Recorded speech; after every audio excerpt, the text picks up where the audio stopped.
wasiirka ganacsiga Soomaaliya Khaliif Cabdi Cumar ayaa ka qayb galay isla markaana Soomaaliya ku metelay shirka wadamada ku buhoobay isbahaysiga dhexdhexaadka ah kaas oo 60 sano guuradii markii la aasaasay lagu xuseeyay dalka Serbia.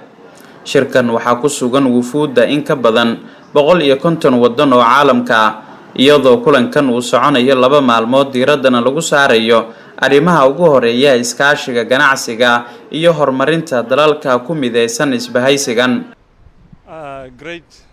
Great news that is waa wasiirka ganacsiga Soomaaliya Khaliif Cabdi Cumar oo warbaahinta kala hadlaya horumarka ganacsiga ee Soomaaliya iyo shirka ka furmay Belgrade Serbia. waxa uu sheegay in shirkan uu u leeyahay muhiimad gaar ah isagoona xusay waxyaabaha diiradda lagu saarayo.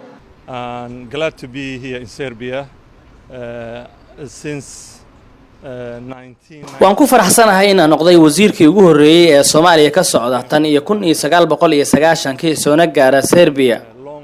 waan rajaynayaa in la soo celiyo xiriirkii dhawaa ee labada dal maadaama aan ka soo kabanayno colaado sokeeye.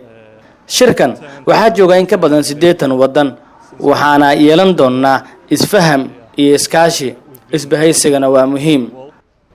and non-alliance countries, which is very important, and we have to live in a peaceful way.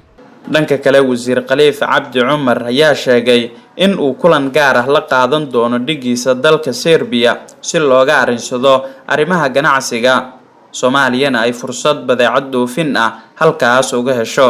We expect a lot from the two countries. We export a lot of products. wax badan ayaan ka filaynaa labada wadan.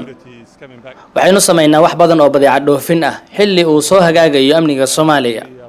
waxaan kulan laba geesood ah la yeelan doonaa wasiirka ganacsiga Serbia waana faahfaahin doonaa markaynu yeelano shirka kadib. And we'll feed you the information once we're done.